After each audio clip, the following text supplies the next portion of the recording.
Hey guys, I'm Vanessa, 34, female. Growing up, I always appreciated and admired my mom, Vicky. She was a single mother who had to work two jobs just to make ends meet and support me and my older brother, Victor.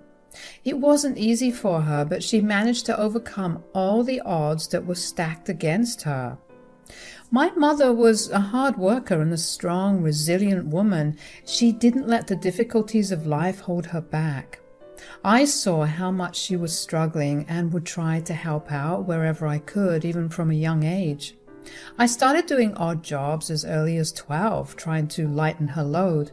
She always appreciated my help, even though I was bringing in peanuts compared to what she was bringing home. And that made me feel like I was doing something important. Victor, on the other hand, seemed to be resentful towards our mother. He never appreciated all that she did for us, always blaming her for our less than lavish lifestyle. This would lead to countless arguments between Victor and me. I'd tell him he was being ugly and rude, but he just couldn't seem to see the sacrifices our mom was making for our sake. But my mother would always tell me not to worry about Victor. She would say that she was so grateful to have me around to help her out. It was her way of acknowledging the love and support I provided, even as a young girl.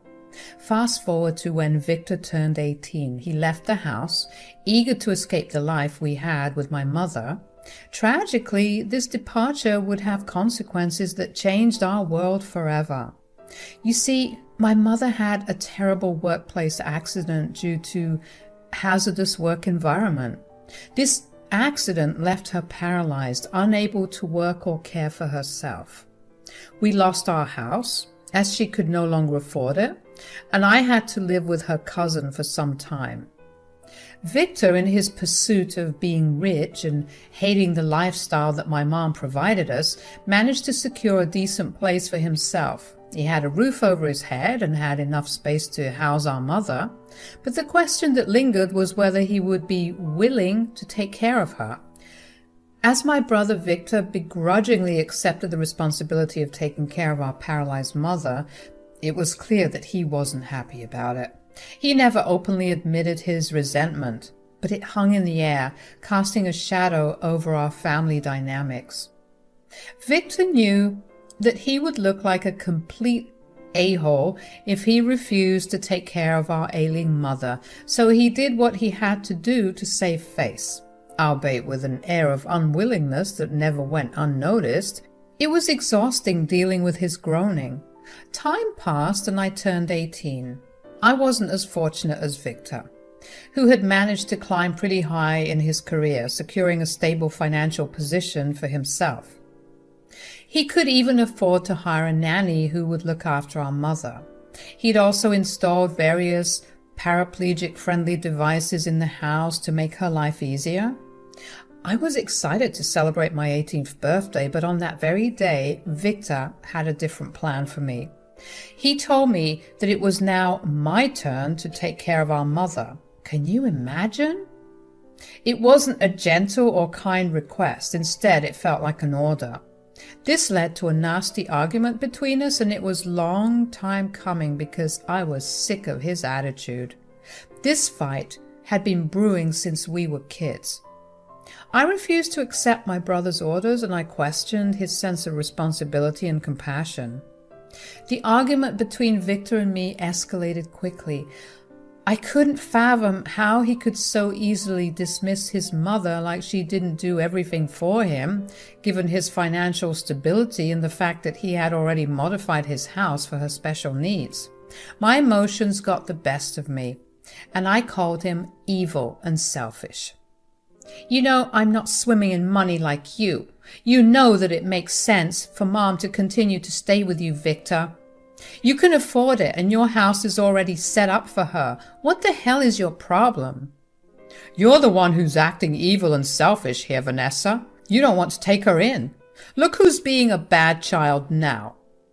I was beyond frustrated, and I knew that there was no getting through to that thick skull of his. Listen here, you douchebag. The moment I make enough money, I swear on my life I'll take Mom in. You know I love her, and you know I can't ever forget the crap she's been through. I can't believe you're treating her like this when you have the means to help her." "Oh, cut the crap, Vanessa. You're so dramatic. It's your turn to take care of her, and that's that." "She did so much for us, Victor. You should be more grateful." But Victor was unyielding, brushing off what I was saying. "Well, she could have worked harder just like I did. Look at me. I've got money now. You should do the same. You're a pig, and you're lazy just like your mother." "I can't believe someone so kind gave birth to a monster like you." Yeah, whatever. Look, I guess you're kind of right about having the facilities to take care of Mom, so yeah, it looks like I will continue to take care of her for a while. But you better believe the second you're on your feet, you'll take her in with you. Got it? Over the years, my relationship with my brother, Victor, deteriorated further, and I found myself unable to share the awful and nasty things he said about our mother with her. I kept this painful secret to myself because I couldn't bear to break her heart with the truth. Whenever I visited my mom in Victor's home, I carried the weight of guilt, knowing what Victor truly felt about his mother. It was heartbreaking to witness the disconnect between them, especially since Vicky tried so hard to love Victor even when he treated her so poorly. Vicky and I, on the other hand, were growing closer than ever. We bonded over everything, and she was so proud of the woman I was becoming. I became her confidant, the one she could lean on when Victor distanced himself. She'd complain to me about the lack of communication from her son, and I could only console her, assuring her that everything would eventually be all right. "Vanessa, I just don't understand what's going on with Victor. I don't know what I did to make him hate me." "You did nothing wrong, Mom. It's him. He's always been the problem." "But I can't help but blame myself. He's been treating our relationship like some exhausting task, and this was before the accident. He's so distant, and he barely talks to me. He just leaves everything to Maria," the nanny. "I've tried everything to reach out to him, but it's like he doesn't care." "Mom, it's not your fault. You've done everything a loving mother could do. Some people are just the way that they are, and that there isn't much you can do to change them. I know it's hard to accept, but it's his choice to be this way." "But he's my son, and I love him so much. I just want our family to be close and happy." "I know, Mom. I want that too, but sometimes we can't change people no matter how much we love them. We can only control our own actions and how we treat others." "I'm so grateful for you, Vanessa. You've been my rock through all of this. I don't know what I'd do without you." "Mom, I love you more than words can express. You mean the world to me, and I'll always be here for you no matter what."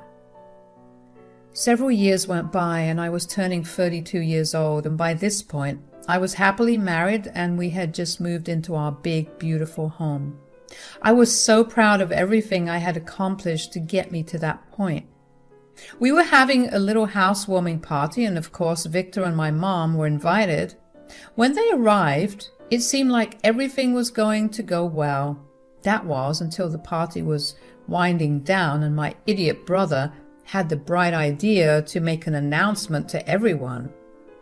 "Attention, attention everyone. Yes, thank you. Today is a very special day. My sister is making quite the name for herself, and I couldn't be more proud. She's such a smart, talented young lady, and I wish her and her husband nothing but the best with their future endeavors. May this house be filled with children, happiness, and memories. But I will say, I have an announcement to make. As you all know, I've been taking care of Vicky since I was 18, and it's been great. But I now pass on the mantle to my baby sister, just like how we talked about all those years ago. It seems like you're now ready to take on this responsibility, so Hear, hear, everybody. Congrats once again, Vanessa. I was left in shock by Victor's abrupt announcement, and I wasn't the only one. Everyone was shifting uncomfortably in their seats, and my mom had to roll away and excuse herself to most likely cry in the bathroom. I obviously didn't forget our agreement. While I had always been willing to take on this role, I couldn't believe how thoughtless he had been in his approach. It felt intentional, actually, embarrassing Mom like that. There was no excuse for his poor behavior, and I was disgusted. I tried my best to do some damage control, telling our guests that they needn't worry about anything and that the party should resume as normal. I then went to check on my mother, and sure enough, she was sobbing in the bathroom, which broke my heart. I hugged her and started apologizing, telling her I was sorry for keeping this a secret from her and promising to murder Victor in his sleep. She also echoed the same sentiments I had about Victor's desire to embarrass us in front of everyone. Something was seriously wrong with that boy. He could have spoken to me privately, explained his reasons, and discussed the transition with me. Instead, he chose to make a spectacle of it in front of our mother. I jokingly asked her if she had dropped him on his head when he was a baby, and she said that she must have because there was no other explanation for this.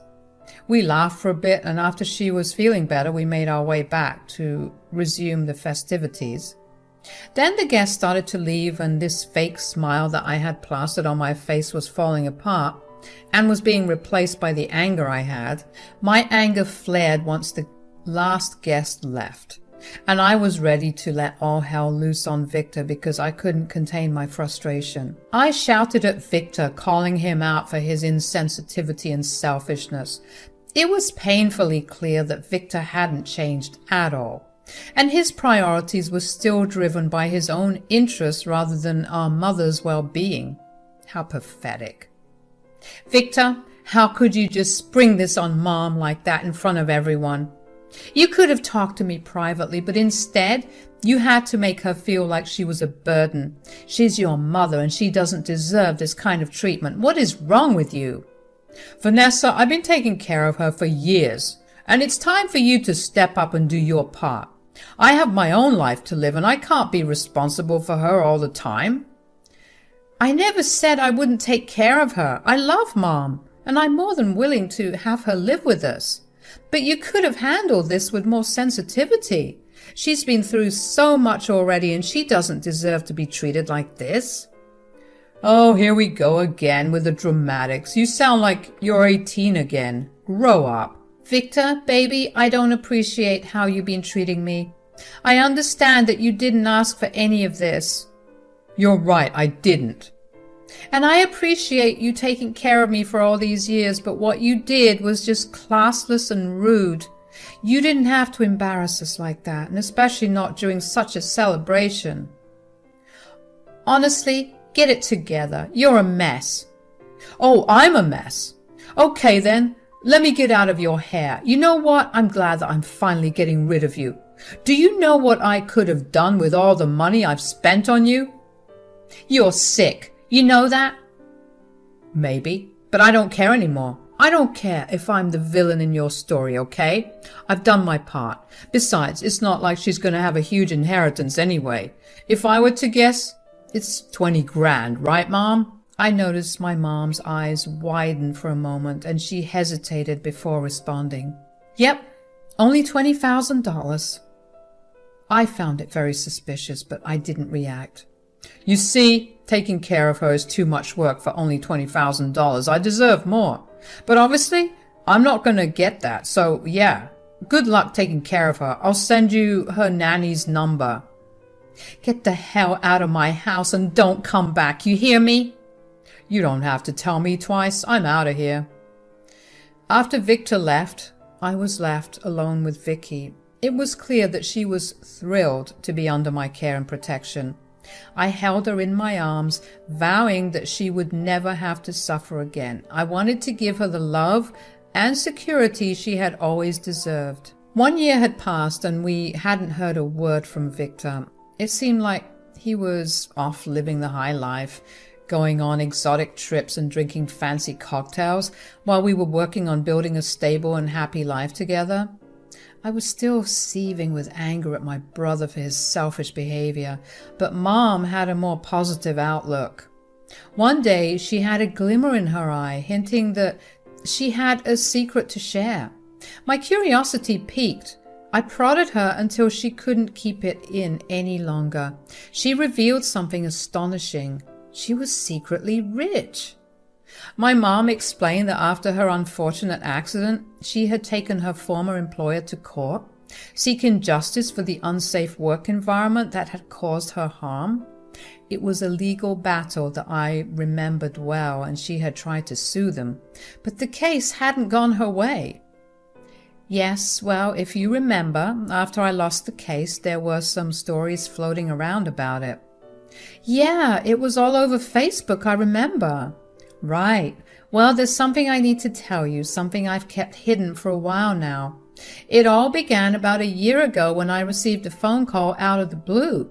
The person on the other end said that they knew about my lawsuit against my former employer, even though I had lost that case many years ago. They told me how sad it was to see someone like me, a single mother struggling to make ends meet, losing to the big man. Really, Mom? Who was this person and why were they contacting you after all these years? Well, Vanessa, he's a billionaire. And just like me, he's paralyzed due to an accident he had a couple of years ago.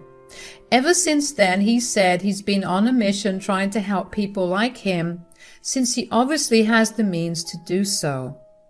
A billionaire? And he wants to help you? Is he Bruce Wayne?